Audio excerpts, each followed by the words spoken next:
porque creo que eso nos da mayor entendimiento de lo que estamos estudiando. Entonces, en nuestro último estudio nos quedamos terminamos el versículo 21. Entonces en este día vamos a leer versículo 22. No sé si hay algún micrófono prendido. Entonces Mateo 24, versículo 22 al versículo 26 vamos a leer. Y dice la Escritura, versículo 22: y si aquellos días no fuesen acortados, nadie sería salvo, mas por causa de los escogidos, aquellos días serán acortados. Entonces, si alguno dijere, mirad, aquí está el Cristo, o mirad, allí está, no lo creáis.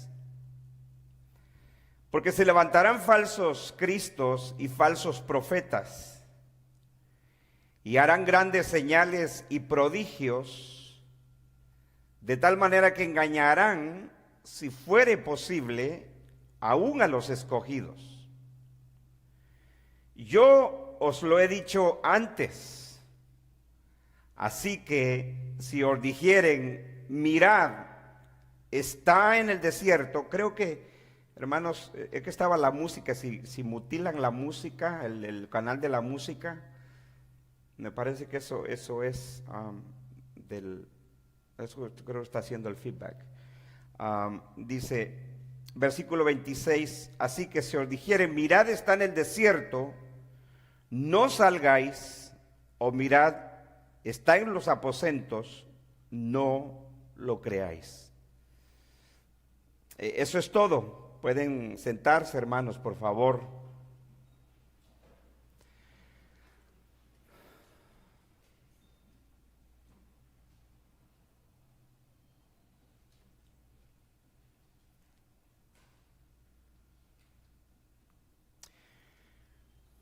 Como usted recordará, en nuestro último estudio estuvimos observando el versículo 21 de este pasaje de Mateo, junto con los versículos de Marcos y Lucas que presentan el mismo discurso.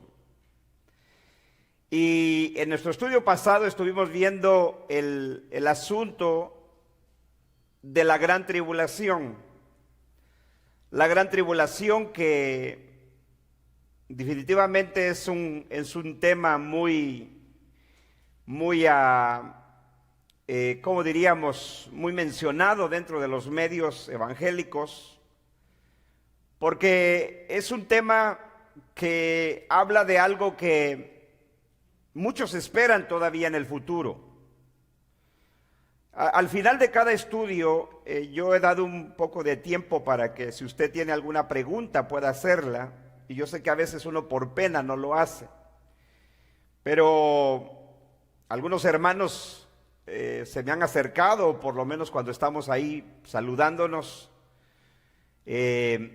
preguntan con respecto a lo que estamos estudiando, y creo, porque no es porque haya dudas, sino un hermano me decía que su hija, su niña, que ha estado estudiando con nosotros durante este estudio, ella le decía, bueno, entonces nosotros ¿qué esperamos? Y todo lo que dice este pasaje del Señor en el discurso del Monte de los Olivos es algo que pertenece al pasado, entonces nosotros ¿qué esperamos?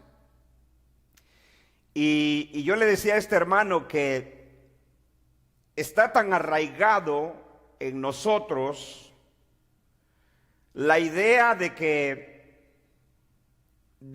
en el mundo va a haber este tipo de cosas como esto de la gran tribulación, que entonces en el momento que nosotros presentamos la postura que nosotros estamos enseñando, que todo lo que el Señor dice sobre este discurso del Monte de los Olivos, que fue el discurso más prolongado de nuestro Señor con respecto a la profecía bíblica, se cumplió en esa generación a la que el Señor dijo que no pasaría esa generación sin que todo eso se hubiese de cumplir. No solo por la indicación del tiempo, sino por el contexto. Por eso creo yo que si usted escucha este estudio, ahorita no va a entender si usted pudiese estudiar todo lo que hemos ya avanzado desde el versículo 1 de este capítulo 24. Porque cuando iniciamos este capítulo 24, veíamos nosotros el contexto del pasaje. Y ahí establecíamos claramente que aquí en este pasaje, ni el Señor ni los discípulos estaban preguntándole a él acerca del fin del mundo. Ellos no estaban hablando acerca de lo que ocurriría al final de la historia humana, sino que la pregunta que el Señor responde a sus discípulos es: dinos, ¿cuándo serán estas cosas y qué señal habrá cuando todo esto haya de cumplirse? Son las dos preguntas que ellos le hacen al Señor.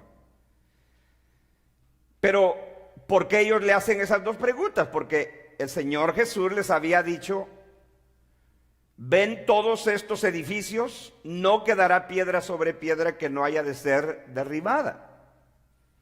Entonces, el tema era que cuando aquel discípulo que Marcos nos dice, le dice al Señor: Señor, mira qué piedras y qué edificios, el Señor le responde a él: te aseguro que no quedará piedra sobre piedra que no haya de ser derribada.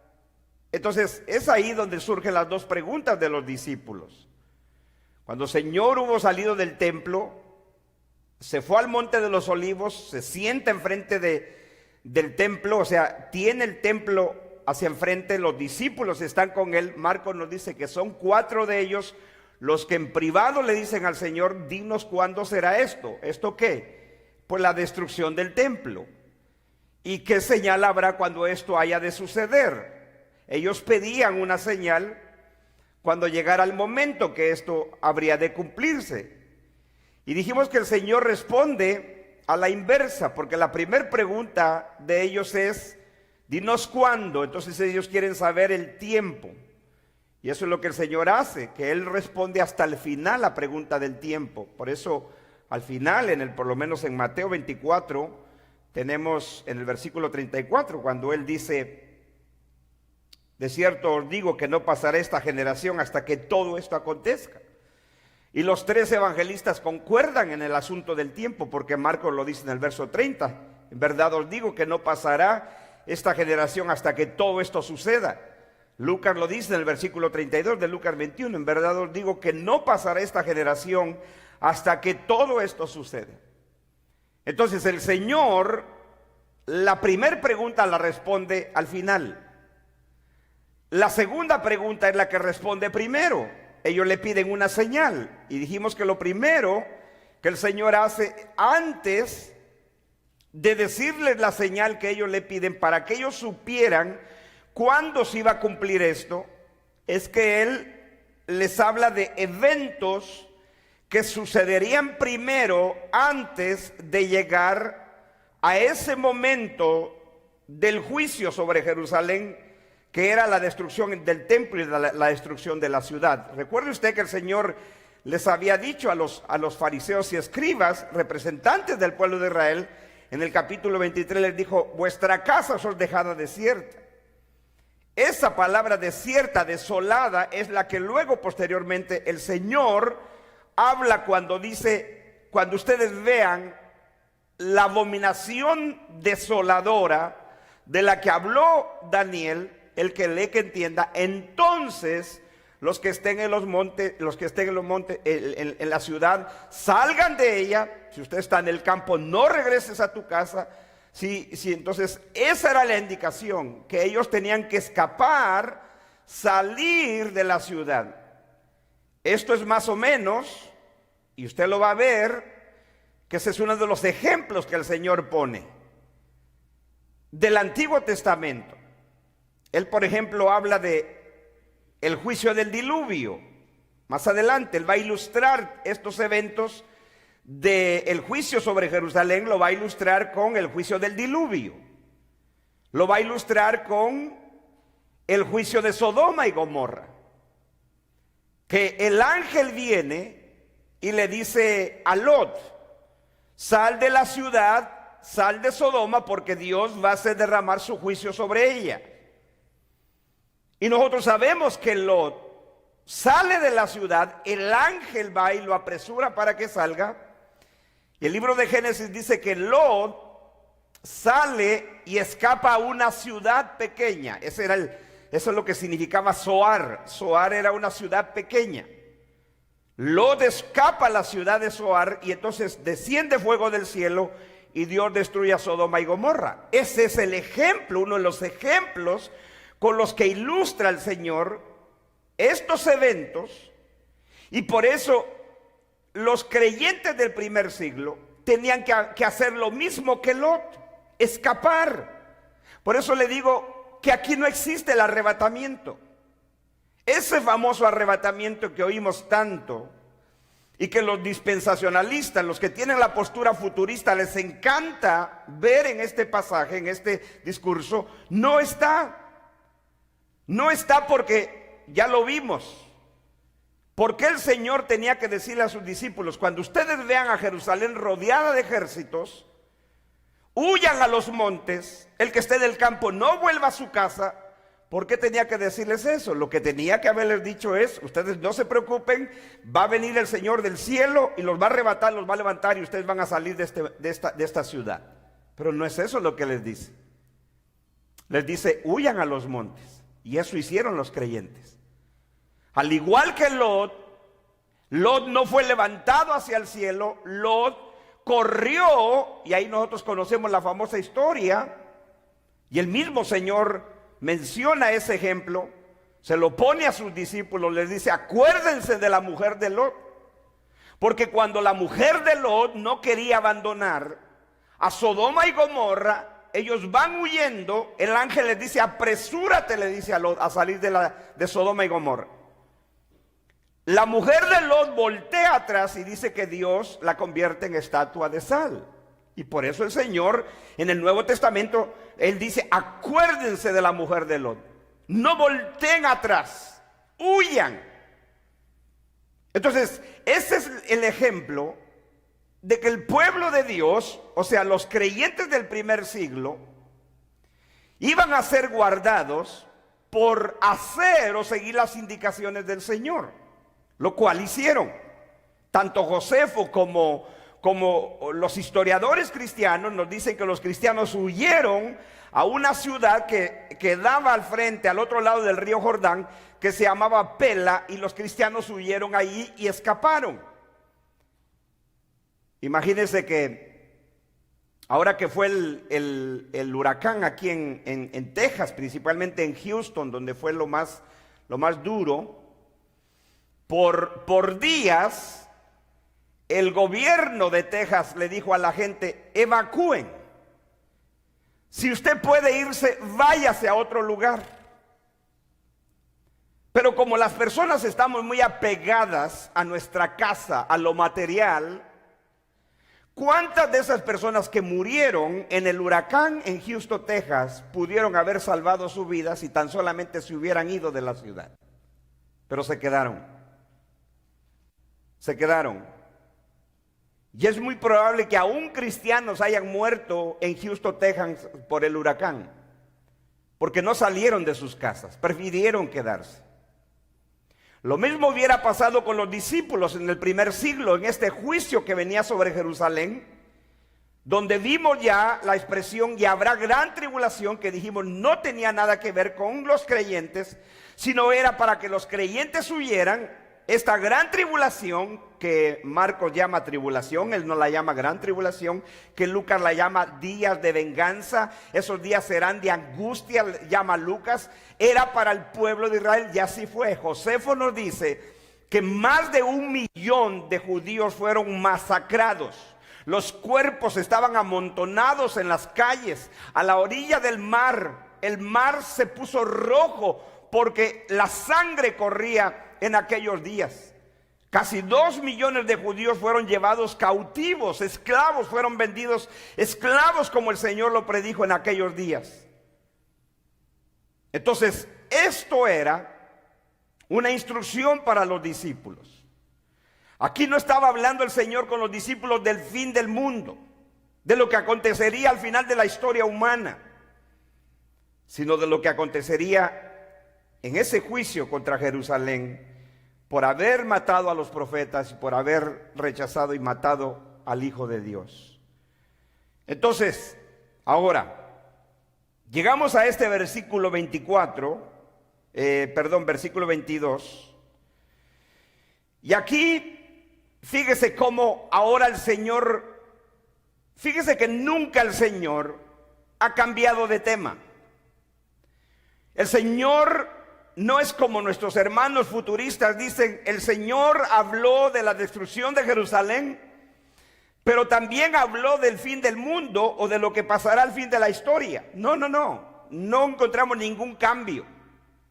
Absolutamente, si nosotros hemos ido versículo a versículo comparando los tres pasajes paralelos, el Señor no ha cambiado de tiempo. No está hablando de lo que nuestros hermanos dispensacionalistas llaman una profecía de doble cumplimiento, le llaman ellos. ¿Por qué doble cumplimiento? Porque ellos dicen que sí, el discurso del Monte de los Olivos tenía que ver con la destrucción de Jerusalén, pero también tenía que ver con el final de la historia humana.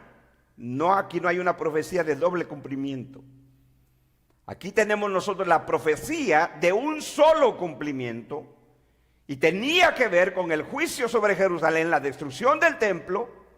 Por lo tanto, el lenguaje que nosotros podamos leer aquí tiene que ver con un lenguaje meramente judío, hebreo. Por eso hemos dicho claramente que nosotros tenemos una ventaja, y es que tenemos tres evangelios que nos hablan sobre el mismo relato. Y cuando uno estudia los tres pasajes paralelos, no queda duda. No queda duda, porque ciertamente el que presenta un poquito de dificultad para nosotros es Mateo, porque él utiliza un lenguaje más judío, él era un hebreo, era un judío, Mateo. Lo mismo Marcos, él también era un judío, pero él escribe más para una audiencia gentil. Y Lucas, que era un gentil, que no era un judío, él emplea un vocabulario que los gentiles cristianos podían entender. Entonces, por eso es de que estamos explicando la terminología que utiliza Mateo, y por eso estamos tomando Mateo 24 como nuestro estudio base o nuestro texto base, porque es el que presenta un poquito de dificultad. Entonces explicamos que el Señor les da la indicación a los discípulos. La señal que ellos pedían era: dinos qué señal habrá cuando esto vaya de suceder. Bueno, la señal es cuando ustedes vean la abominación desoladora. Y dijimos, usted no necesita ser un hebreo, usted nunca necesita haber leído una Biblia. Si usted lee Lucas, dice: cuando Jerusalén esté rodeada de ejércitos, sepan que su destrucción ha llegado. Los que estén en el campo no vuelvan a su casa, los que estén en medio de la ciudad huyan, salgan de ella. Aparte de que uno entiende la terminología, porque hoy tenemos nosotros el Nuevo y el Antiguo Testamento, pero los cristianos del primer siglo, principalmente a los que Lucas escribe, ellos no tenían conocimiento del Antiguo Testamento. Ellos eran paganos como nosotros, que habían venido a la fe en nuestro Señor Jesucristo. Por eso es que Mateo, él utiliza la terminología hebrea. El que lee, que entienda. Claro, porque ellos eran judíos. Mateo está escribiendo a creyentes, a cristianos judíos, convertidos al cristianismo. Lo mismo Marcos, él es judío, pero él escribe más a la iglesia gentil. Entonces, ahora el Señor, después de explicar el castigo y el sufrimiento que pasarían los judíos por haber, una vez más, este juicio del que estamos leyendo aquí, ¿por qué vino? ¿Por qué el Señor lo trajo sobre ellos? ¿Por qué?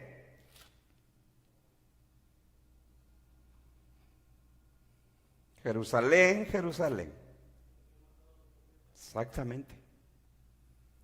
Jerusalén, Jerusalén, que matas a los profetas y apedreas a los que te son enviados. ¿Cuántas veces quise juntarte como la gallina junta a sus polluelos debajo de sus alas y no quisiste? Por eso os digo, versículo 39 del capítulo 23, que desde ahora, versículo 38, he aquí vuestra casa os es dejada desierta. Esa fue la razón. Y por eso hemos dicho, otro libro, y que sea el libro más mal interpretado por muchos, es el libro de Apocalipsis. Porque ven el libro como algo totalmente futuro. Pero como hemos dicho, Mateo, Marcos y Lucas, por eso se le llama los evangelios sinópticos, porque ellos presentan casi los mismos relatos, son similares en su relato del ministerio, de la vida y obra de nuestro Señor Jesucristo. Pero Juan no nos relata este discurso, porque no lo hace. Bueno, eso pertenece a la soberanía de Dios. Pero Juan, el Señor lo escoge para escribir todo un libro que es la versión del discurso del Monte de los Olivos, el libro de Apocalipsis. Por eso es de que en el libro de Apocalipsis, Jerusalén, la ciudad asesina de profetas y de apóstoles, es llamada la Gran Babilonia, la ramera, la que se sienta sobre la primer bestia. A mí me da risa cómo la gente inventa cosas. Y como yo he explicado, ¿quién es la Babilonia, la Gran Babilonia, la ramera del libro de Apocalipsis? Depende quién lo diga. Si son evangélicos hispanos que venimos de cultura católica, de trasfondo católico, inmediatamente decimos la gran ramera en la iglesia católica. Pero pregúntele usted a hermanos cristianos americanos a ver si ellos afirman que la iglesia católica es la gran ramera. No. Para nuestros hermanos futuristas americanos y europeos, muchos europeos que tienen la postura futurista, no es la iglesia católica. Ellos dicen que es Irak. Irak, el país de Irak. Entonces depende quién lo diga. ¿Se da cuenta lo confuso del sistema? Se tiene que inventar, se tiene que imaginar quién es esta que aquí habla Apocalipsis, esta gran ramera, esta gran Babilonia. Bueno, depende de quién lo diga. Si es un evangélico futurista hispano, va a decir que es la iglesia católica. Si es un futurista americano, que su trasfondo no es católico, va a decir que es Irak, porque el futurista, el dispensacionalista americano dice que Irak va a ser restaurada en aquel día, porque ellos lo ven futuro. Porque ellos dicen que Babilonia antigua, la Babilonia antigua es lo que es el país de Irak el día de hoy. ¿Se da cuenta? ¿A quién le va a creer usted? Si usted quiere sostener la postura futurista, ¿a quién le va a creer? ¿A los que dicen que es la iglesia católica romana, o le va a creer a los que dicen que es Irak restaurada? Esa Babilonia antigua es Irak moderna. La Irak que fue derrocado Saddam Hussein hace algunos años. Esa es la Babilonia que ellos ven en Apocalipsis.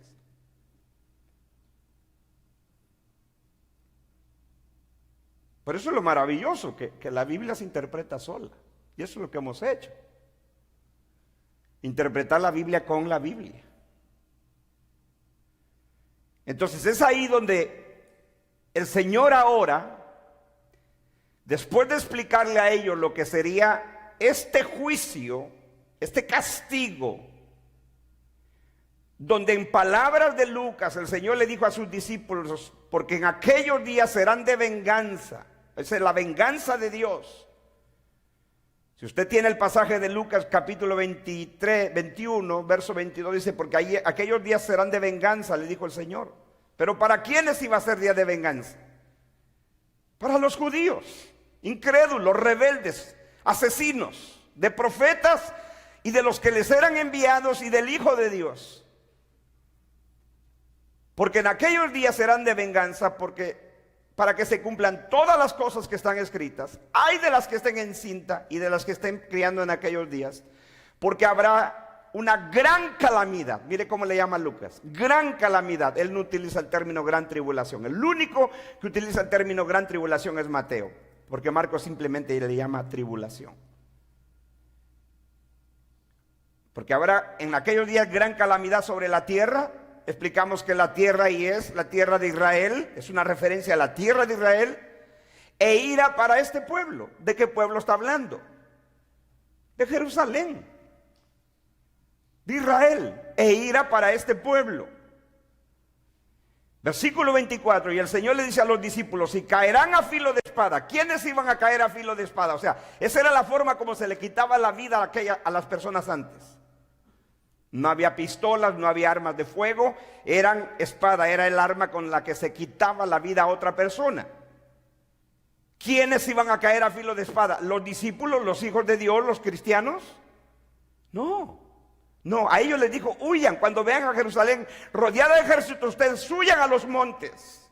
Y lo hicieron.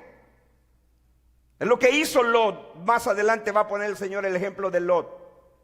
Eso es lo que hizo Lot, salió antes del juicio de Sodoma y Gomorra y huyó a Zoar, dice el libro de Génesis. Versículo 24, y caerán a filo de espada y serán llevados cautivos. Esa palabra cautivos habla de esclavitud, de ser vendidos como esclavos. Y serán llevados cautivos a todas las naciones. Y Jerusalén, por si le queda duda de la ubicación del lugar, ahí está, otra vez. Y Jerusalén será hollada, pisoteada por los gentiles. ¿Quiénes son los gentiles? Los romanos. El ejército romano que toma la ciudad hasta que los tiempos de los gentiles se cumplan. O sea, hasta que Dios determinó ese tiempo desde el sitio de Jerusalén por medio de los romanos hasta que llegara ese castigo sobre ellos. Que en palabras del libro de Apocalipsis, Juan dice que fueron 42 meses. ¿Cuántos fueron 42 meses? 3 años y medio. Eso es lo que dice Josefo, que duró desde el año 67, que los ejércitos de Roma rodearon la ciudad, hasta el año 70. Exactamente se cumplió la profecía de Apocalipsis. 42 meses. Ahora, llegamos al versículo 22. ¿Por qué le dije todo eso? Porque es importante seguir con el contexto. Como digo, quienes leen esto, pareciera ser que de un versículo a otro ya cambian. Y tiene que estar hablando del mundo, hermano, del final del mundo. No es así. No cometa usted ese error hermenéutico. Versículo 22. Y si aquellos días, ¿está conmigo? Estoy leyendo Mateo 24, versículo 22. Si usted lo ve, Marcos 13, verso 20. Lucas no incluye esta frase del Señor en su discurso o en su versión del discurso. ¿Lo nota? No lo incluye. No pone esta frase.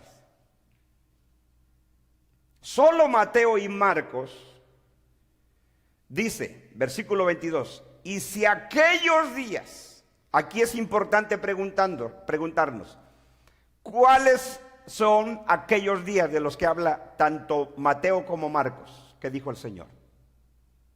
¿Cuáles días? Y si aquellos días, ¿cuáles días? ¿Ah? Exactamente. ¿Ve qué bonito es entender la palabra? ¿Ve qué bonito es cuando leemos la Biblia con sentido común? Usted no tiene que ser un teólogo Usted no tiene que ser un erudito bíblico, solo lea la Biblia como lee cualquier otro documento, mi hermano. Preguntas sencillas. ¿Qué aquellos días? ¿Cuáles son aquellos días? Usted no tiene que estarse imaginando a qué día se está refiriendo aquí. ¿Será 1000, 2000, 3000 años después? No. Y si aquellos días, ¿cuáles días? Los de gran tribulación de las que acabó de hablar, Señor, que serían de sufrimiento. Esos días. Y si aquellos días, dice el Señor, no fuesen acortados, si aquellos días no fuesen acortados, nadie sería salvo, dice la Reina Valera. ¿De acuerdo? Mas por causa de los escogidos, aquellos días serán acortados. Otra vez la frase, aquellos días. En el mismo versículo tenemos la misma frase, aquellos días, aquellos días. Si aquellos días no fuesen acortados, nadie sería salvo, mas por causa de los escogidos, aquellos días serán acortados. ¿Sí?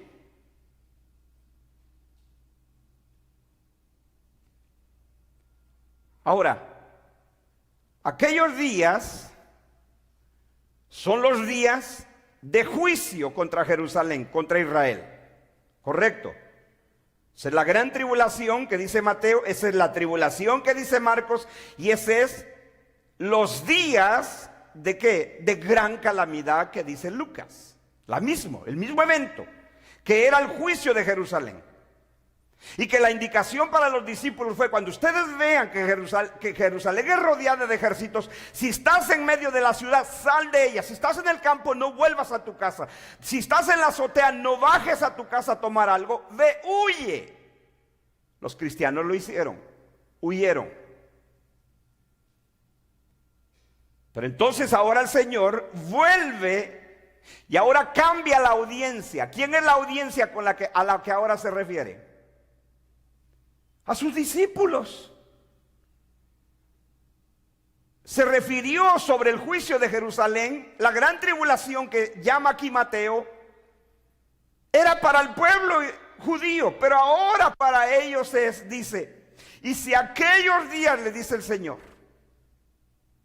no fuesen acortados. Esa palabra acortar significa breve, ser breves.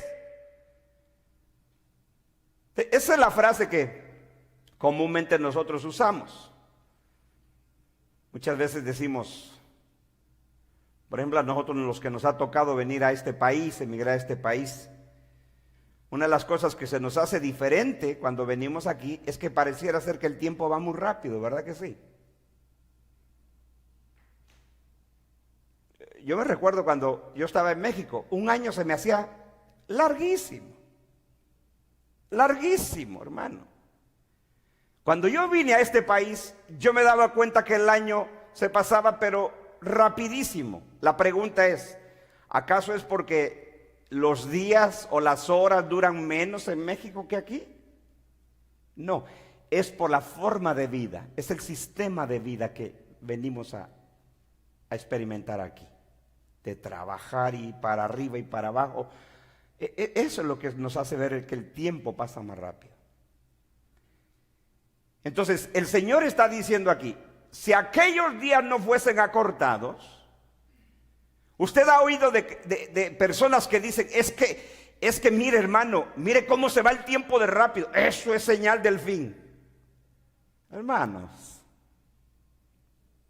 eso nos habla que estamos en los últimos tiempos. ¿De veras?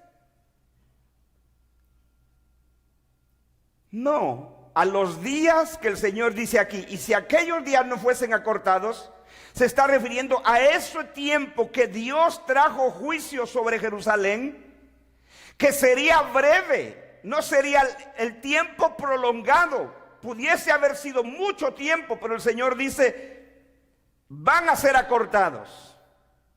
Y de verdad, que a diferencia de otras cosas que han pasado en el mundo, este castigo sobre los judíos del que el Señor está hablando aquí, del primer siglo, duró alrededor de 3 años y medio. Por eso le digo, Josefo, que fue testigo presencial de los eventos, él dice que los ejércitos de Roma, porque recuerde usted, Josefo era un general de los ejércitos de Israel, o sea, él era un judío. Cuando él se da cuenta que no pueden derrotar a Roma, al imperio, Josefo se rinde y se va del lado de los romanos. Entonces sus paisanos, los judíos, lo juzgan de traidor. Pero Josefo fue inteligente, porque Josefo lo que estaba haciendo es salvar su vida. Él estaba viendo la masacre de sus paisanos y entonces dijo, no, yo me voy a rendir. Y entonces aún el emperador le dijo, háblale la lengua de tus paisanos, diles que se rindan. Y lo que hacen los rebeldes de Israel es que ellos dicen, no nos vamos a rendir. Y entonces Roma protege a Josefo, y no solamente lo protege, sino que lo convierte en el historiador del imperio. Por eso es de que cuando hablamos de Josefo, estamos hablando de un historiador que vio los eventos ocurridos, no es algo que alguien le contó a él. Y por cierto, aparte del Nuevo Testamento, el documento más antiguo que hay de la historia de aquel primer siglo son los escritos de Josefo. Entonces él dice que Jerusalén fue rodeada por los romanos por el liderazgo de Tito, que era hijo del emperador. Rodea Jerusalén en el otoño del año 67. Y la destrucción de Jerusalén terminó en el año 70, en la primavera del año 70. O sea que cuando uno ve el tiempo, 3 años y medio fueron. Y Josefo lo dice. Y lo tremendo de esto es que Josefo nunca fue cristiano, ni nunca creyó en los escritos del Nuevo Testamento. Es más, nunca él, por lo menos lo que se sepa, él no había leído el Nuevo Testamento, porque todavía no había escrito la mayoría de ellos. O ya la mayoría de ellos estaba escrito, pero a él no le interesaba el cristianismo. Por eso es de que en el libro de Apocalipsis dice que ese sitio iba a ser por 42 meses. ¿Quiere verlo? Déjenme mostrárselo. Vaya a Apocalipsis, capítulo 11. Le estoy dando unos cuantos chispazos de Apocalipsis, ¿verdad? Para que usted se vaya ubicando.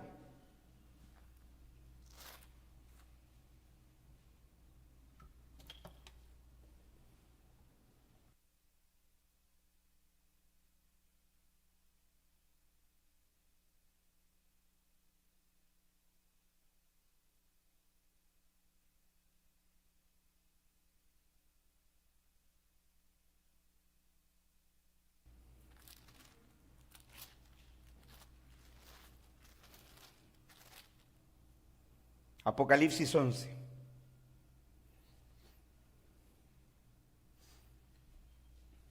Versículo 1.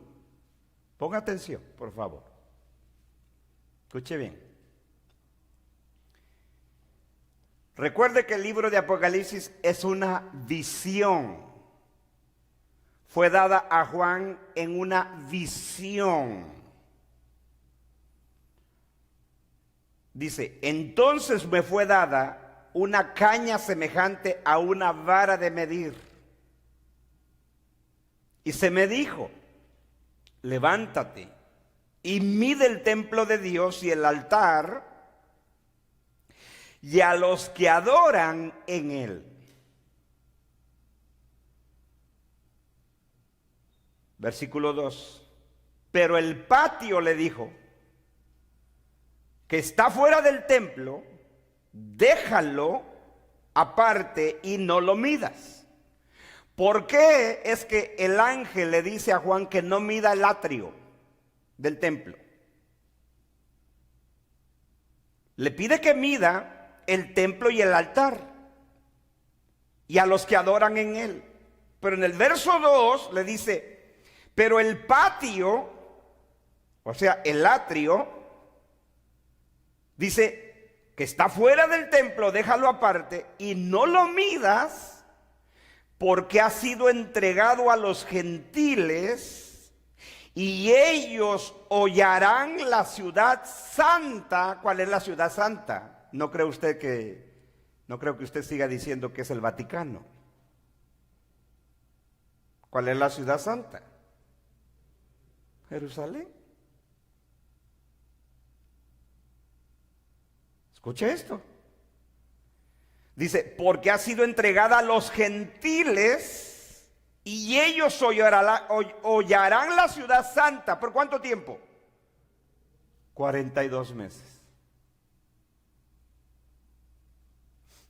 El Señor en el discurso del Monte de los Olivos no nos dice el tiempo.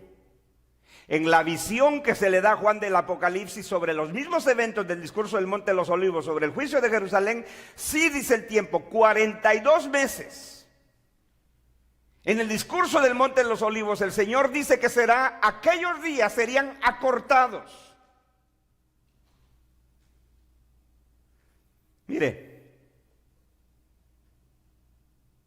le dice el ángel a Juan, no midas el patio de afuera del templo, déjalo aparte. No lo midas, vuélvalo a leerlo, nótelo. Dice, no lo midas porque ha sido entregado a los gentiles. ¿Y qué harían los gentiles? ¿Qué harían los gentiles? Hollarán la santa ciudad por 42 meses. Esta frase, no midas el patio porque ha sido entregada a los gentiles y ellos la hollarán por 42 meses la santa ciudad. Este texto, ¿a qué le suena?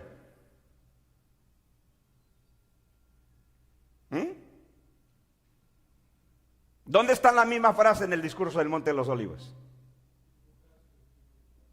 Lucas 21, 24. Y caerán a filo de espada y serán llevados cautivos a todas las naciones, y Jerusalén será hollada por los gentiles hasta que los tiempos de los gentiles se cumpla. ¿Qué le parece?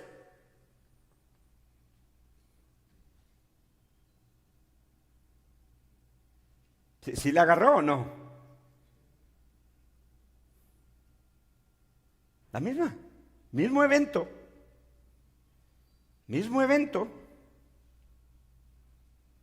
Por eso le digo, en Apocalipsis tenemos en símbolos apocalípticos, así es como se conocía esa literatura de aquel entonces, literatura apocalíptica, porque está escrita en imágenes, en simbolismos. Lo mismo. Y caerán a filo de espada, dice Lucas, y serán llevados cautivos. ¿Quiénes? Los judíos, a todas las naciones. Y Jerusalén, ¿cómo le llama Juan en el Apocalipsis? La santa ciudad. Está hablando del mismo lugar. Será hollada por los gentiles. ¿Qué dice Juan en Apocalipsis? Y la santa ciudad será hollada por los gentiles por 42 meses. Aquí el Señor simplemente dice, si aquellos días no fuesen acortados. Ahora, vuelva al discurso del Monte de los Olivos, porque nuestro estudio es sobre el discurso del Monte de los Olivos. Versículo 22. Y si aquellos días no fuesen acortados, ¿cuánto fue el tiempo de ese juicio? Más o menos 3 años y medio. En Apocalipsis dice Juan que fueron 42 meses. Aquí el Señor dice que serían días cortos, o sea, no es que los días duraran menos de 24 horas, sino que el tiempo de este juicio sería acortado. Hay una causa que el Señor no prolongaría este juicio. ¿Cuál es la causa? ¿Por qué razón el Señor no traería un juicio prolongado sobre los judíos? Por los escogidos. Y si aquellos días no fuesen acortados, nadie se salvaría. Pero por causa de los escogidos, aquellos días serán acortados. Otra vez, 2 veces tenemos en el mismo versículo la frase aquellos días y 2 veces tenemos la frase que serían acortados.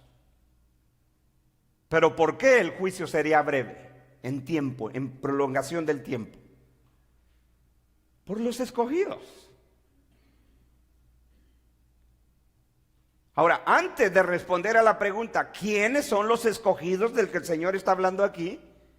Es importante hacer una aclaración.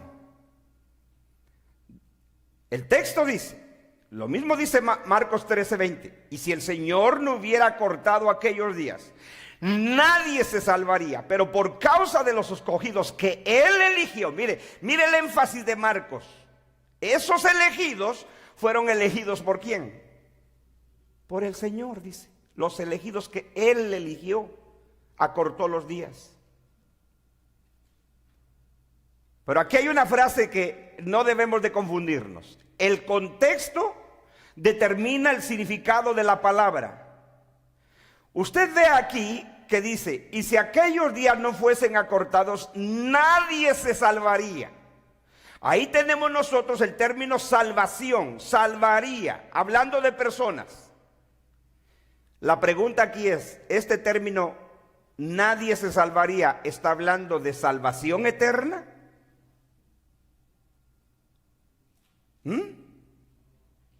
Entonces, ¿de qué está hablando? Exactamente. Salvación física. De salvar la vida, de sobrevivir. Es lo que nosotros decimos, sobrevivió esta persona. Cuando una persona tiene un accidente y el accidente fue muy feo, muy terrible, decimos sobrevivió, o sea, salvó la vida. El término salvación en las Escrituras no siempre se refiere a la salvación eterna del ser humano. Y en este texto, cuando el Señor dice, si aquellos días no fuesen acortados, nadie, este término nadie que tenemos en nuestra Biblia, la Reina Valera, la Biblia de las Américas, traducen como nadie. La Reina Valera antigua lo traduce como carne. La Biblia del Jubileo la traduce como carne. La Biblia del Jubileo dice en el mismo texto, y si aquellos días no fuesen acortados, ninguna carne sería salva. Porque en el griego, en el idioma original, esa palabra que tenemos aquí nosotros en la Reina Valera como nadie, la palabra es carne en el griego y la palabra es sark. S-A-R-X es el término griego. Sark.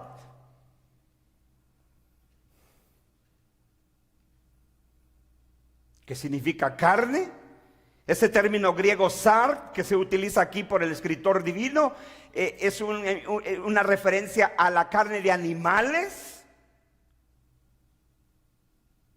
O sea, es el énfasis de que aquí no está hablando de salvación eterna, está hablando de sobrevivencia. Por eso es de que la Nueva Versión Internacional en el mismo texto no dice nadie se salvaría, sino dice nadie sobreviviría. ¿Ya lo notó? Eso es lo bueno de utilizar varias versiones de las Escrituras. La NBI dice, si no se acortaran esos días, nadie sobreviviría, pero por causa de los elegidos se acortarán. Entonces, cuando el Señor dice aquí, y si aquellos días no fuesen acortados, estamos hablando de tiempo. Juan en Apocalipsis nos dice que fueron 42 meses. Josefo nos dice que fueron 3 años y medio desde la invasión de Roma hasta la destrucción del templo y Jerusalén. Fueron 3 años y medio. Se cumplió como decía la profecía. El Señor simplemente aquí en el discurso del Monte de los Olivos dice que aquellos días van a ser acortados. ¿Pero por qué? Hay una causa que el Señor no prolongó ese juicio en el tiempo, en la duración de tiempo, por los escogidos. Porque si Él prolongara este juicio, dice, nadie sobreviviría, ninguna carne sería salva, nadie sobreviviría, podría acabarse todo el pueblo judío. Pero una vez más, ¿qué es lo que vemos cuando el Señor dice, mas a causa de los escogidos? Que el Señor, ¿a quién está protegiendo de este juicio? A sus escogidos. ¿Cuántas veces en este discurso del Monte de los Olivos tenemos el término escogidos?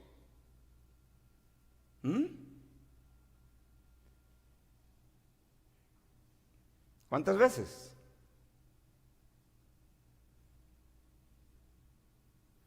Eso uno hace cuando estudia la Biblia.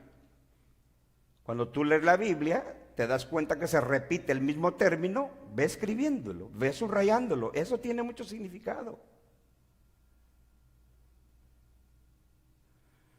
El término escogidos o la referencia a los escogidos lo tenemos en este versículo 22. Lo tenemos en el versículo 24 y lo tenemos otra vez en el versículo 31. La referencia del Señor en este discurso a los escogidos de Él lo tenemos en 3 versículos. Hay 3 menciones de los escogidos de Dios. Entonces, hemos aclarado que el término nadie se salvaría está hablando de sobrevivencia. Si este juicio que fue terrible, y el Señor dijo, cual no lo ha habido ni lo habrá jamás, si Él lo hubiera prolongado, nadie sobreviviría. Hubieran sido raídos de la faz de la tierra los judíos. Pero muchos sobrevivieron. Más de 1 millón, casi 2 millones fueron llevados esclavos a las naciones, fueron vendidos por dinero como esclavos.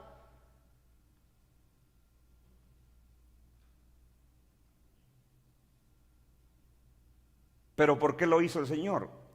Dice que por sus escogidos.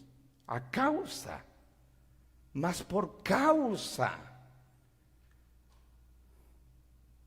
Ahora, ya que hemos entendido que se trata de sobrevivencia y no de salvación eterna, otra razón por la cual no está hablando de salvación eterna cuando dice nadie se salvaría, por el significado de la palabra, sark, está hablando de carne humana.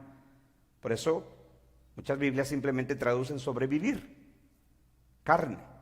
Está hablando de integridad física, de sobrevivir a un evento donde se escapó, donde se salvó la vida. No está hablando de salvación eterna. Otra razón, que el texto no está hablando de salvación porque los seres humanos no son salvos por sufrir. Los seres humanos somos salvos por el sufrimiento, no de nosotros, sino por el sufrimiento de Cristo.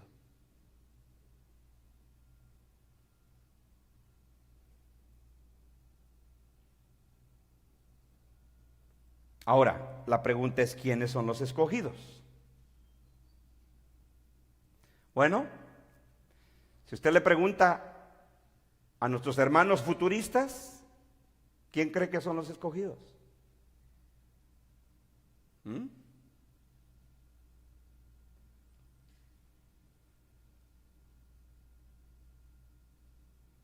Depende a quién se lo pregunte, otra vez. Porque si es un futurista hispano, el trasfondo futurista hispano es que los escogidos aquí mencionados son los cristianos que serán arrebatados antes de la gran tribulación, si es pretribulacionista. Pero si es un futurista americano, los futuristas americanos, y la mayoría de ellos dicen que los escogidos aquí son ¿quiénes?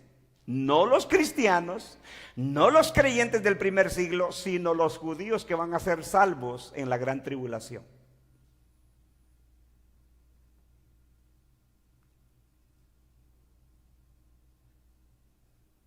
Entonces, cuando nuestros hermanos futuristas, que no ven el arrebatamiento aquí, sino que esta es una referencia al pueblo judío, porque ellos dicen que después de la gran tribulación que ellos esperan futura, que ya aclaramos aquí que no tiene nada que ver con nada futuro, ellos dicen, la gran tribulación es un tiempo de juicio para Israel. Y en eso tienen razón, solo que fue para los judíos del primer siglo.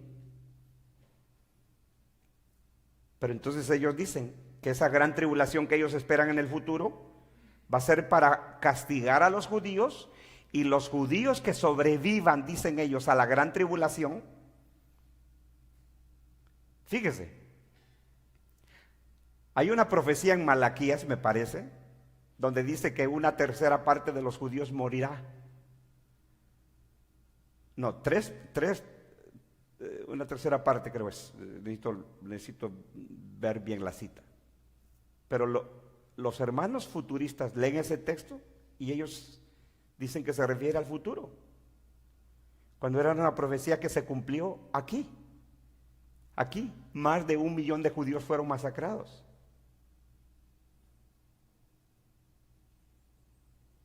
Pero entonces para el futurista, los escogidos son los judíos que van a ser salvos al final de la tribulación. Es que es un sistema tan, como alguien bien dijo, el error es difícil de entender, la verdad es fácil de comprender. El error complica todo. Por eso el sistema futurista es un sistema mire, nosotros decimos que, por ejemplo, cuando el catolicismo romano habla del purgatorio, nosotros decimos, ¿eso es antibíblico? Y sí lo es. Y no solo es antibíblico porque la Biblia no habla del purgatorio, sino que el problema del purgatorio, del dogma del purgatorio, es que el catolicismo romano lo está enseñando como una segunda oportunidad de salvación. O sea, tú viviste como se te dio la gana en esta vida, te vas al purgatorio, tus familiares te sacan aquí con unas cuantas ceremonias y tú vas al cielo. Por eso es tan repugnante esa enseñanza, porque eso no enseña la Biblia. Pero déjeme decirle, en el sistema futurista de profecía hay varias oportunidades de salvación. No solo es ahorita, en el periodo de la gracia, sino que también en el día de la gran tribulación, el periodo de la gran tribulación, va a ser un gran tiempo de salvación, dicen ellos. Y no solamente en la tribulación, sino que también en el milenio la gente se va a seguir salvando. Perdón, pero la Biblia dice que cuando Cristo viene por segunda vez, no habrá más oportunidad de salvación. Se acabó. Pero el sistema futurista tiene varios periodos de salvación. De hecho, sorpréndase con esto. ¿Y sabe por qué yo le digo eso? Porque yo lo creí así. Para el futurista, dicen ellos, que el más grande avivamiento de salvación de personas en el mundo se va a dar en la gran tribulación. Según el sistema futurista, van a ser más los salvados en la gran tribulación de todo el mundo que los que se han salvado en la historia humana. Imagínese usted.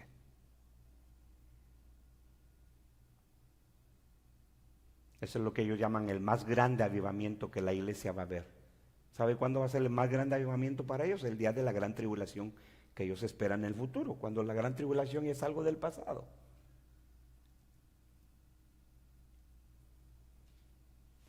Entonces, estos escogidos que el Señor menciona aquí, que por eso Él estaba cortando esos días, a causa de los escogidos, qué contradicción fuera de parte del Señor, que este discurso es un discurso donde el Señor le está diciendo a sus discípulos el juicio que vendría sobre Jerusalén y sobre los judíos, y ahora Él diga que los escogidos son los judíos. ¿No le parece? Este juicio viene sobre ellos en venganza de Dios. Millones van a ser masacrados. Y ahora que Él diga, pero por causa de los escogidos, sería una contradicción terrible del Señor. Entonces, ¿quiénes son los escogidos? Yo ya le puse los dos panoramas del futurismo. El futurista, si es futurista hispano, dice que son los cristianos que van a ser raptados antes de la gran tribulación. Si es futurista americano, ellos dicen que los escogidos aquí, en el discurso del Monte de los Olivos, son los judíos. Entonces, ¿sobre qué camino usted quiere irse? Si usted quiere sostener la futurista, usted tiene que escoger. Porque no todos los futuristas, los escogidos del discurso del Monte de los Olivos, que son mencionados en versículo 22, versículo 24 y versículo 31, no son los mismos para todos. Pero para el preterismo que sostenemos nosotros y que yo estoy enseñando, para nosotros son unos solos los escogidos de aquí. ¿Quiénes son? Los creyentes del primer siglo. Esos son los escogidos. Los discípulos, los cristianos a los que el Señor está hablando, que les iba a tocar vivir esto. Porque aunque ellos escaparon, pero ellos lo iban a ver desde lejos. ¿No es así? Ellos lo iban a ver desde lejos. Y por causa de ellos, esos días de juicio sobre Jerusalén serían acortados. Ahora, aquí es algo interesante, porque estos escogidos son el pueblo de Dios, el Israel espiritual, no el Israel étnico. Por eso la Biblia, aún nosotros los gentiles que estamos en Cristo, dice que somos el Israel ¿qué? Espiritual. No es israelita el que desciende en la carne, sino aquel que lo es en el corazón, porque puso su fe y su confianza en Cristo. Pero estos escogidos de los que está hablando el Señor, como tiene que ver con los eventos del primer siglo, que se cumplió en el juicio de Jerusalén, y por causa de estos escogidos, el Señor acortó esos días de juicio. Estos escogidos son los cristianos judíos.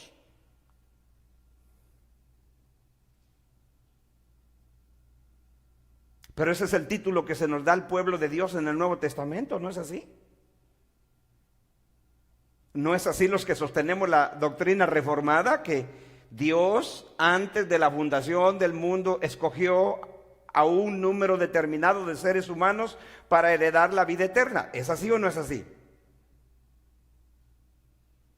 Entonces, el título que se nos da en el Nuevo Testamento al pueblo de Dios es que fuimos escogidos. Escogidos del pueblo de Israel y escogidos de los gentiles, de las naciones del mundo. Por eso es que en el libro de Apocalipsis, ahí le va otro chispazo. ¿Quiénes son los 144,000 del libro de Apocalipsis? Son de las 12 tribus de Israel. Esos 144,000 de las 12 tribus de Israel, 12,000 de cada tribu, no es un número exactamente, en símbolos está hablando de la totalidad del pueblo judío salvado por Cristo. La multitud de la que Juan dice que no se podía contar son los salvados de todas las naciones. Usted no tiene que quebrarse la cabeza. ¿Y quiénes son esos 144,000? En símbolos, el Señor está diciendo que son la totalidad de los salvos del pueblo de Israel, salvados por Cristo. ¿Y quién es esa multitud que nadie puede contar? Los salvos de todas las naciones. Y tanto los judíos como gentiles formamos un solo pueblo en Cristo. Y ellos pasaremos la eternidad con el Señor.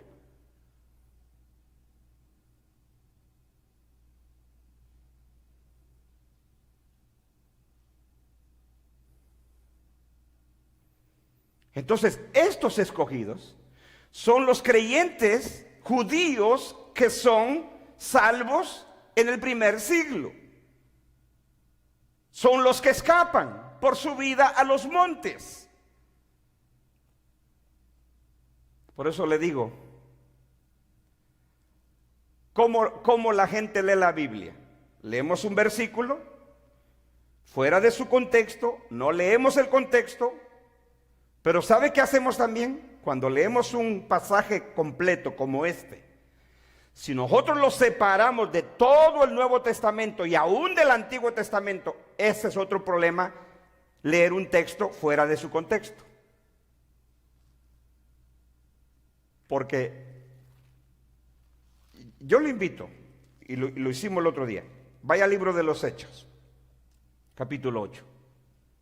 Vamos a ver quiénes son esos escogidos que el Señor habla en el discurso del Monte de los Olivos. Son los cristianos del primer siglo, y son los cristianos judíos que iban a ser liberados de este juicio por haber creído en el Señor. El juicio de la gran tribulación era sobre el pueblo rebelde de Israel, no sobre los judíos que se habían convertido al cristianismo, a Cristo. Para ellos son el pueblo escogido de Dios que iba a ser liberado de ese juicio. Hechos capítulo 8. ¿Cuándo empezó la persecución? Se recuerda que el Señor les dijo: antes de esto ustedes serán llevados delante de tribunales, serán encarcelados, golpeados, azotados, y muchos de ustedes van a morir. Persecución contra la iglesia. ¿Cuándo empezó la persecución? Inmediatamente después de que Cristo ascendió a los cielos. Cuando ellos recibieron la llenura del Espíritu Santo en Hechos capítulo 2, desde ahí empezó la persecución. Y si usted quiere ver, el libro de los Hechos es el libro histórico del Nuevo Testamento que nos habla de un periodo de 30 años entre la ascensión de Cristo y el juicio de Jerusalén. 30 años. Por eso todo el Nuevo Testamento fue escrito aún antes de la destrucción de Jerusalén. Nuestros hermanos futuristas dicen que el libro de Apocalipsis fue escrito en el año 95.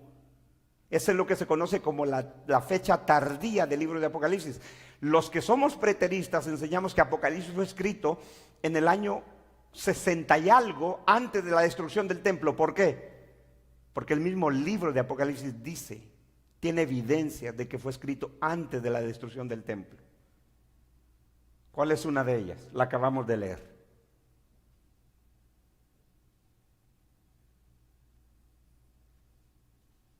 Se me dio una caña de medir y se me dijo: mide el templo y el altar y a los que adoran en él, pero no midas el patio. ¿Estaba el templo todavía, sí o no? Estaba de pie. ¿Ah? Claro. ¿Quién era el emperador? ¿El emperador?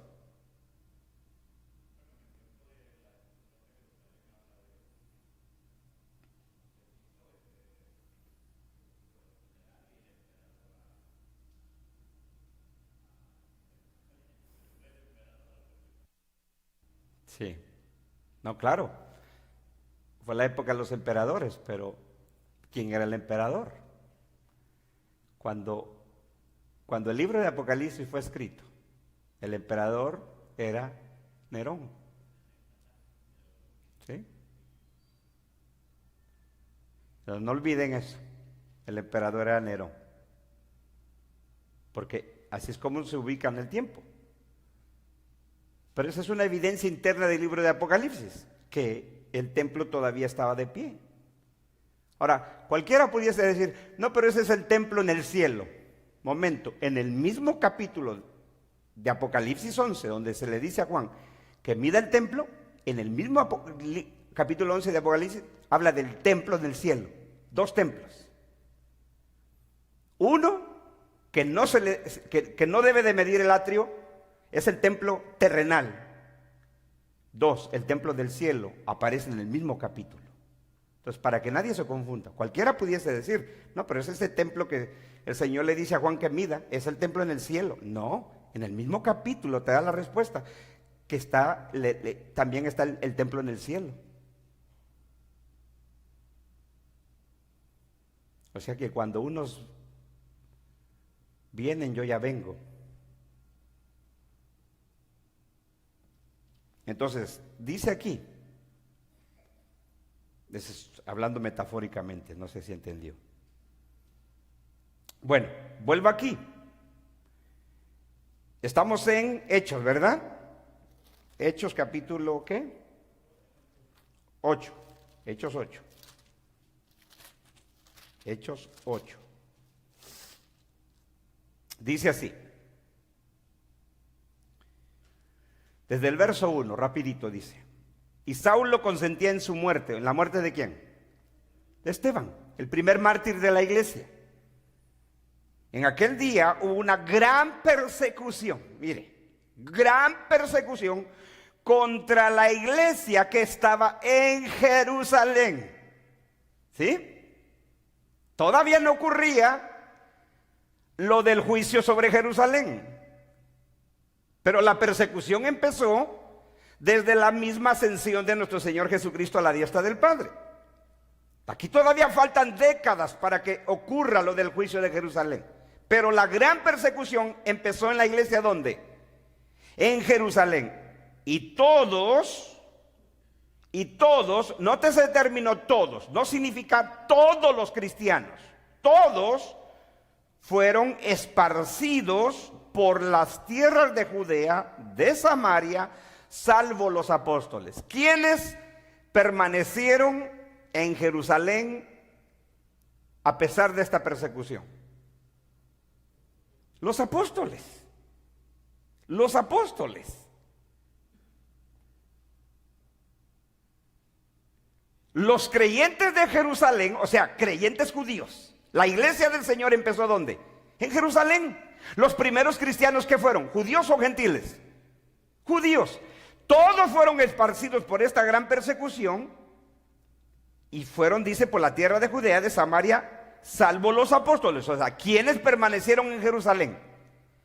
Los apóstoles. No olvide eso. Por favor, no olvide eso. Verso 2. Y hombres piadosos llevaron a enterrar a Esteban e hicieron un gran llanto sobre él. Y Saulo, el que vino a ser luego el apóstol Pablo convertido, y Saulo asolaba a la iglesia, o sea, a los creyentes, y entrando casa por casa arrastraba a hombres y a mujeres. Mire, este era malvado. Hombres y mujeres, no respetaba sexo. Hombres y mujeres, y los entregaba a la cárcel, los arrastraba, dice. Verso 4. Pero los que fueron esparcidos, o sea, ¿cuándo usted esparce algo? ¿Ah? Cuando usted hace algo para sacar ese algo de su lugar. ¿No es así? Dice, y los que fueron esparcidos iban por todas partes anunciando el evangelio. Entonces Felipe descendió a la ciudad de Samaria, les predicaba a Cristo. Muy bien. En esta gran persecución, los creyentes de Jerusalén, o sea, los creyentes judíos, fueron ¿qué? Sacados de Jerusalén. Todavía no ocurre lo del juicio de Jerusalén, eso ocurre décadas después. Pero la persecución, el Señor en el discurso del Monte de los Olivos les dijo que empezaría luego, y así fue. Entonces, en esta de las primeras grandes persecuciones, ¿qué ocurre? Que los creyentes son sacados, no por su voluntad, sino por la persecución. Dice que fueron esparcidos a otros lugares. Y solo se quedan los apóstoles en Jerusalén. Bueno, ¿qué le parece a usted cuando usted va a la carta de Pedro? Primera de Pedro. Primera de Pedro. Capítulo 1.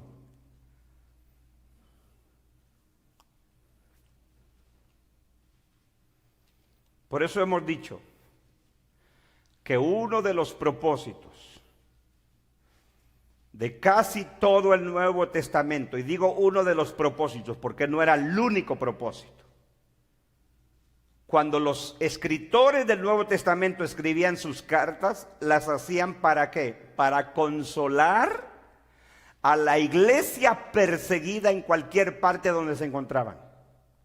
Ese era uno de los propósitos. Otro propósito era que casi la mayoría de los libros del Nuevo Testamento era para advertir a la iglesia de los falsos maestros, de las herejías.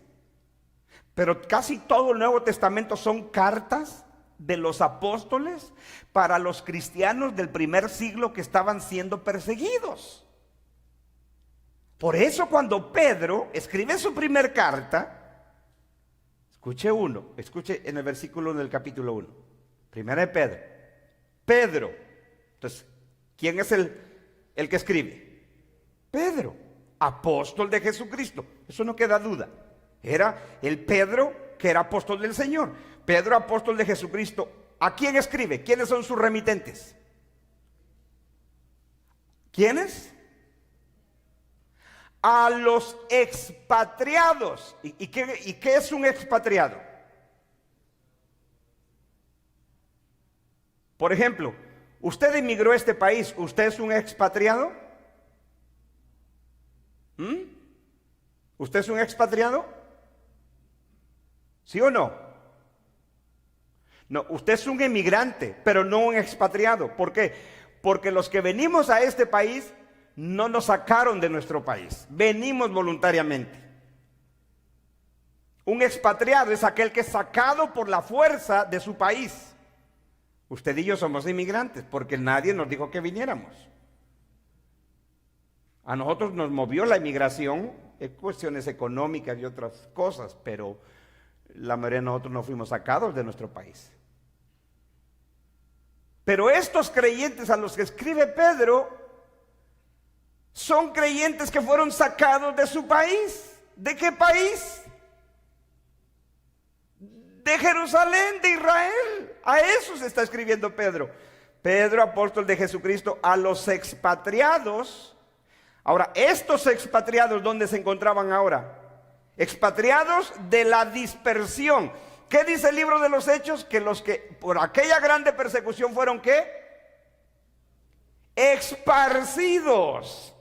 Así es como Pedro le llama ahora, expatriados de la dispersión. ¿Dónde se encuentran estos dispersos cristianos? Se encuentran en el Ponto, Galacia, Capadocia, Asia y Bitinia. ¿Sí? Y esos cristianos que fueron expatriados, esparcidos,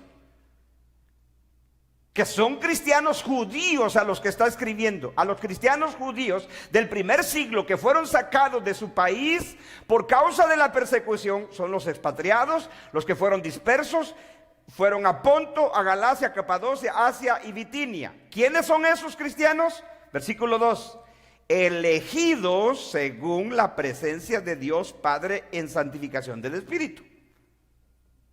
¿Sí? Son los escogidos de Dios. Ahora, nosotros leemos este texto y claro que tiene aplicación para nosotros. ¿Somos nosotros, los cristianos de 2000 años después, elegidos? Sí, porque si no, no estuviéramos acá. Pero a los que Pedro escribe, no era nosotros la audiencia primaria. Nosotros somos audiencia secundaria. La audiencia primaria eran los judíos, hermanos de Pedro, que se convirtieron al Señor como él y fueron sacados de Jerusalén por esas grandes persecuciones. Y esta carta se las escribe para consolarlos a ellos, porque estaban sufriendo. ¿Y cómo les llama? Elegidos. Y el Señor dice que aquellos días serán acortados por causa de ¿quién? De los elegidos.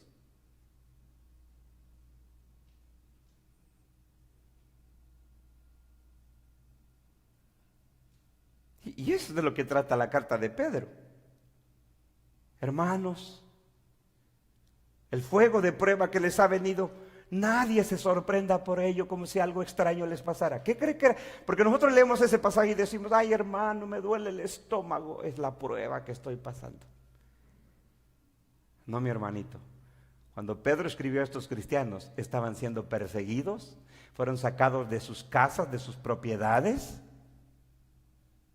y muchos de ellos estaban muriendo. Otros encarcelados, otros golpeados. Ay, hermano, la prueba que estoy pasando, fíjese que me corrieron del trabajo. Esa es la prueba de nosotros. Pero cuando Pedro escribe a los cristianos expatriados, dispersos, ¿dónde estaban? No dice en Vista, Oceanside, California, Estados Unidos. No, Ponto, Galacia, Capadocia, Asia y Bitinia. ¿Cómo podemos ignorar eso, mi hermano? ¿Cómo? Dígame usted, ¿cómo? Imagínese cuando todos hayamos muerto aquí. Dentro de 100 años a lo mejor todos aquí vamos a estar muertos. Imagínese que cuando los niños, nuestros nietos, tataranietos, abran los libros de la historia de Estados Unidos y digan: en el año 2001, ataques terroristas destruyeron el emblema de los Estados Unidos, de la economía y su poder económico, el World Trade Center. Imagínense que dentro de 100 años, cuando estén esos libros en la vista de los niños de aquella época, digan: oh, no, pero esto no se ha cumplido. Esto todavía falta por cumplirse. Pues así le pasa a muchos cristianos el día de hoy. Leen esto, dicen: ¿y cuándo será esto? No, ya fue, ya ocurrió, ya pasó.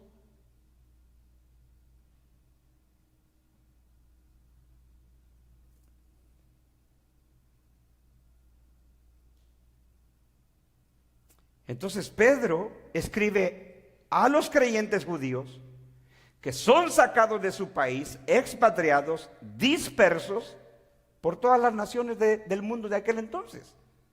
Eso es lo que se conocía como el Imperio Romano, el oikumene, el mundo habitado de aquella época. Por eso Pedro menciona aquí varias regiones: Ponto, Galacia, Capadocia, Asia y Bitinia.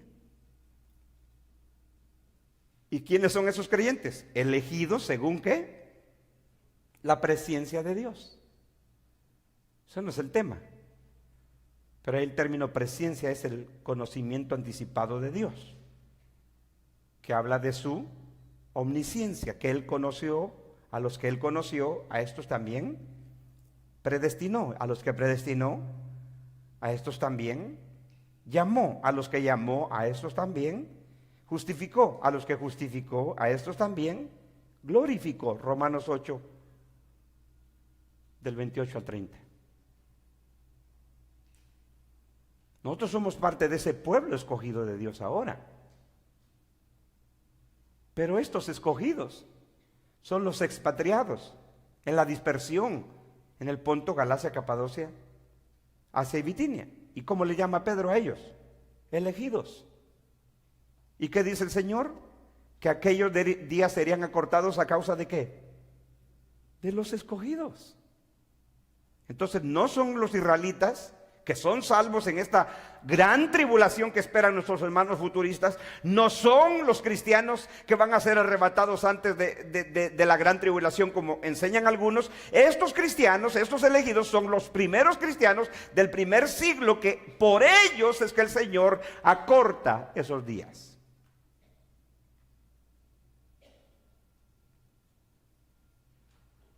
Entonces terminemos de leer el texto, Mateo 24, 24. Ven 22. Y si aquellos días no fuesen acortados, nadie sobreviviría, es el término. Mas por causa de los escogidos, aquellos días serán acortados. Versículo 23. Entonces, si alguno os dijere, otra vez la advertencia de no ser engañados, ¿verdad que sí? ¿Sabe usted que 3 veces el Señor advierte a los discípulos contra el engaño en este discurso? ¿De qué le habla eso? De que el Señor quería hacerle énfasis a sus discípulos de no ser engañados. 3 veces. Primera vez se los dice en el versículo número 4. Respondiendo Jesús les dijo: mirad que nadie os engañe, porque vendrán muchos en mi nombre diciendo yo soy el Cristo, y a muchos engañarán. Ya tratamos ese texto, no vamos a entrar en ello. Otra vez, versículo 10. Muchos tropezarán entonces y se entregarán unos a otros, y unos a otros se aborrecerán, y muchos falsos profetas se levantarán y engañarán a muchos, y por haberse multiplicado la maldad, el amor de muchos se enfriará. Segunda vez que advierte sobre el engaño de falsos cristos, falsos profetas. Otra vez, tercera vez, versículo 23. Entonces, si alguno os dijere, mirad, aquí está el Cristo, o mirad, ahí está, no lo crean, dice el Señor. 3 veces en el discurso el Señor advierte a estos creyentes del primer siglo a no ser engañados por falsos profetas y por falsos cristos. 3 veces, hermano. Ahora, ¿por qué el Señor dijo eso? Porque Él era un profeta y porque Él era Dios profetizando, previendo lo que iba a ocurrir. Así ocurrió. Así ocurrió. Déjeme leerle lo que dice Josefo sobre este engaño. Dice, escuche bien estas palabras del relato de Josefo. Dice, falsos cristos y falsos profetas comenzaron a aparecer al comienzo mismo de la era cristiana y continuaron infestando el país, o sea Jerusalén, a Israel, hasta el final mismo de la historia judía. En la procuraduría de Pilatos, dice, 36 después de Cristo, apareció uno de ellos, o sea, un falso profeta, en Samaria, y engañó a grandes multitudes. Hubo otro en la procuraduría de Cuspio, Fado, 45 después de Cristo. Dice Josefo, durante el gobierno de Félix, 53 al 60, año 53 al 60 después de Cristo, el país estaba lleno de ladrones, magos, falsos profetas, falsos mesías e impostores que engañaban al pueblo con promesas de grandes acontecimientos. La misma autoridad nos informa que en aquellos días abundaban las conmociones civiles y enemistades internacionales, dice, especialmente entre judíos y vecinos. O sea, Josefo mismo está diciendo que la aparición de falsos mesías y de falsos profetas empezó casi inmediatamente. Antes de la destrucción de Jerusalén, el país, dice, se llenó de falsos mesías, impostores y falsos profetas. Ahora, usted lee el Nuevo Testamento, lea el libro de los Hechos. Ya en el libro de los Hechos tenemos a un tal Simón Mago que según venía enseñando el gran ¿qué? El gran poder de Dios. Y dice que engañaba a muchos. 3 veces el Señor advierte aquí a los cristianos del primer siglo, cuidado con ser engañados por falsos cristos, falsos profetas. Se los vuelve a repetir esta tercera vez. Porque se levantarán falsos cristos, verso 24, y falsos profetas, y harán grandes señales y prodigios de tal manera que engañarán, si fuese posible, aún a los escogidos. Otra vez, la referencia de los escogidos. Ahora, esa expresión, si fuese posible, ¿qué significa? Que el engaño sería tal, mi hermano, como lo dice Josefo que ocurrió. Multitudes seguían a estos falsos profetas y mesías o falsos cristos, que si fuese posible engañarían a los escogidos. Pero ¿por qué no fue posible? Porque Dios protege a los suyos. Eso es lo que el Señor está enfatizando. El engaño sería tal en aquella época que si aún fuese posible, a los escogidos serían engañados. Pero por eso 3 veces se los advirtió, 3 veces. Ahora, cualquiera que oye el día de hoy que aparece un falso profeta y aparece uno diciendo como este señor José Luis de Jesús Miranda, puertorriqueño, por cierto ya se murió, ya está 3 metros bajo tierra el señor ese. Yo no sabía, hasta hace poquito me enteré. Murió en el 2013. Y se cree que murió de cirrosis. Y cirrosis es la enfermedad de los alcohólicos.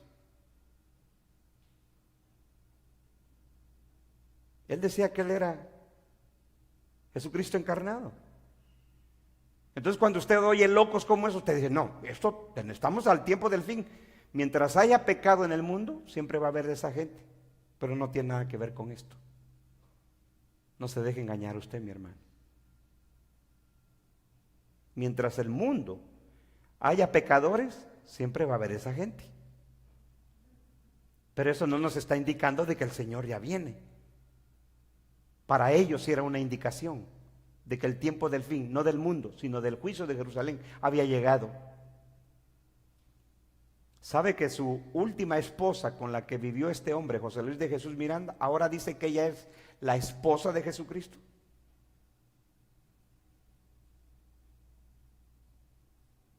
O sea, siguió la misma locura de su marido, diciendo que ahora ella es la esposa de Jesucristo. Pero no se refiere a Jesucristo, a su marido que se murió, se refiere a Jesucristo.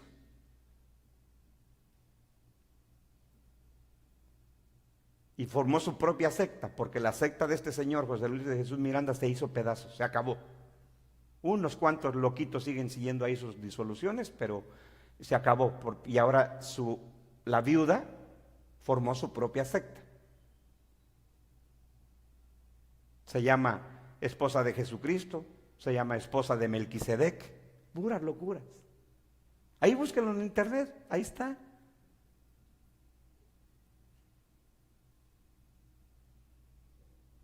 Oh, pero cuando apareció ese señor era la novedad. ¿Cuánta gente que iba a iglesias cristianas siguieron ese engaño? ¿Cuánta gente?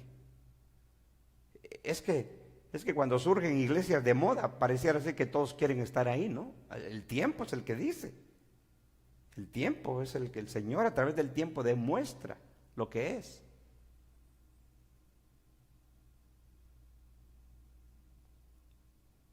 Pero el Señor está advirtiendo 3 veces a sus discípulos: va a haber falsos cristos, falsos profetas. Y otra vez hace referencia a sus escogidos, si fuese posible, pero no es posible porque el Señor guarda a los suyos. Versículo 25, yo os lo he dicho antes, o sea, se los había dicho, les dice el Señor, sobre esto de falsos cristos y falsos profetas. Otra vez, versículo 26, así que, cuando aparezcan esos falsos cristos, esos falsos profetas, y les digan, aquí está el Cristo, o está allá, no lo crean. Versículo 26, así que si os dijeren, ¿quiénes? A los discípulos, mirad, está en el desierto, no salgáis, les dice el Señor. O mirad, está en los aposentos, no le creáis. O sea, el engaño iba a ser tan terrible, hermano, que aún los discípulos, los escogidos del Señor, les iban a decir, mira, allá está tu Cristo. ¿Dónde está? En el desierto. No vayan. Y así fue. Josefo en otro relato dice que muchos falsos profetas aparecieron y le decían a la gente que se fueran al desierto con ellos, porque ahí Dios iba a enviar la salvación sobre los judíos en contra de los romanos. Y multitudes le seguían. Se cumplieron las palabras del Señor. Cuando te digan, está en el desierto, no salgas. Cuando te digan, está en los aposentos, no vayas. ¿Por qué?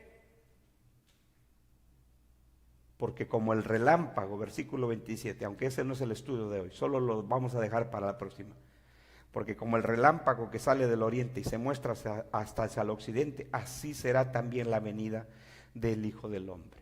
Y eso es lo que vamos a ver. Esa venida ¿se refiere a la segunda venida de Cristo? Eso va a ser nuestro estudio de la próxima vez. Oremos. Padre, gracias. Gracias, Señor. Te agradecemos por tu gran amor y tu misericordia, por tu palabra, porque tú nos enseñas y nos instruyes. Y a través de tu palabra podemos comprender tu verdad de lo que tú quisiste comunicarnos, Señor. A ti sea la gloria por nuestro Señor Jesucristo. Amén y amén. Muy bien.